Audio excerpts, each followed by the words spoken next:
दोस्तों, यह एक प्यार भरी मेरे जीवन की एक सच्ची दास्तां है, जिसने मुझे एक ऐसा शख्स दिया, जिसके लिए मैं कुछ भी करने को तैयार था, जो मेरे दिल की गहराइयों तक गई, जिसके लिए मैं किसी और की तरफ भी नहीं देखता था।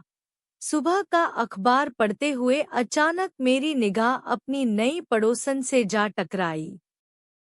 मैंने सुना तो था कि मेरे बगल वाले फ्लैट में कोई महिला अधिकारी शिफ्ट होने वाली है, पर यह हमारा पहला आमना सामना था। फिर उस लड़की से हेलो हाय से शुरू हुआ, हम दोनों की परिचय हुआ और होने के बाद कब हमारा रिश्ता गहरा हो गया, पता ही नहीं चला।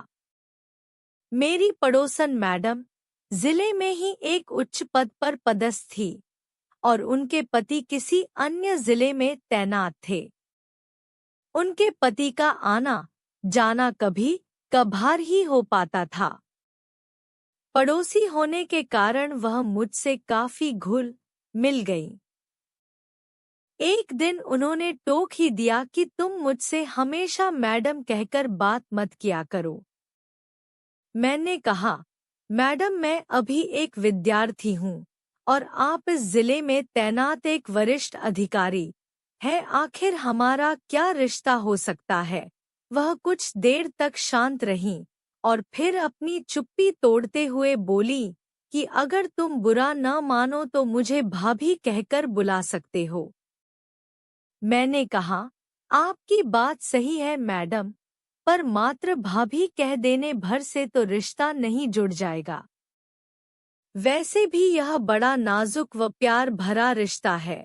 इस रिश्ते को निभा पाएंगी आप? उन्होंने अपनी आंखें ऊपर उठाई और मेरी आंखों में आंखें डालकर बोली, यह जरूरी तो नहीं कि हर रिश्ता खून से ही बनता हो।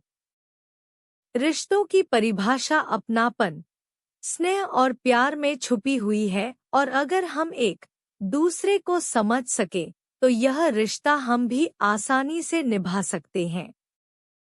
उस दिन के बाद से हम मुंह बोले देवर भाभी के रिश्ते में बंध गए। एक दिन सुबह सुबह उन्होंने मेरे दरवाजे पर दस्तक दी। गुड मॉर्निंग जनाब, विद्यार्थी जीवन में घोड़े बेचकर सोना अच्छी बात नहीं है। अच्छे विद्यार्थियों की तरह अपने करियर पर ध्यान दीजिए और पढ़ाई लिखाई में जुट जाइए। इससे पहले कि मैं कुछ कहता, एक अपरिचित पर मधुर सी आवाज मेरे कानों से टकराई। नमस्ते अंकल, मेरा नाम प्रिया है और मैं कक्षा 11 में पढ़ती हूँ। मैं आपकी भाभी की इकलौती प्यारी बिटिया रानी हूँ और अब यहीं पर रहकर आगे की पढ़ाई करूँगी। अच्छा भाभी, तो आपने इन्हें हमारे बारे में पहले से ही बता रखा है। चलिए अच्छा हुआ, अब हमें परिचय देने की जरूरत नहीं पड़ेगी। तो ठीक है, हाथ मिलाइए और आज से हम दोस्त हुए। अच्छा अंकल, अब आप बताइए कि कैडबरी चॉकलेट पसंद है न आपको? हाँ। हाँ क्यों नहीं, तो फिर शाम को आप कैडबरी चॉकलेट लेकर आइएगा। चल हट बदमाश कहीं की, अभी अंकल से कायदे से परिचय भी नहीं हुआ और तेरी फरमाइशें शुरू हो गई। भाभी ने कहा, आप इसकी बातों में मत आइएगा, क्योंकि खाने पीने को लेकर दोस्ती करने में यह काफी तेज है। अरे, तुम दोनों के चक्कर में मेरी चाय भी ठंडी हो गई। अच्छा तुम जल्दी से फ्रेश होकर आ जाओ तो एक कप गर्मागर्म चाय हो जाए। वक्त के साथ प्रिया मुझसे काफी घुल मिल गई। वह मेरे खाने से लेकर बाहर जाने तक का हिसाब किताब रखती। जब कभी भी मैं देर से आता तो प्रिया दरवाजे पर खड़ी मेरा इंतजार करती रहती और जब तक मैं खाना नहीं खा लेता वह कुछ नहीं खाती।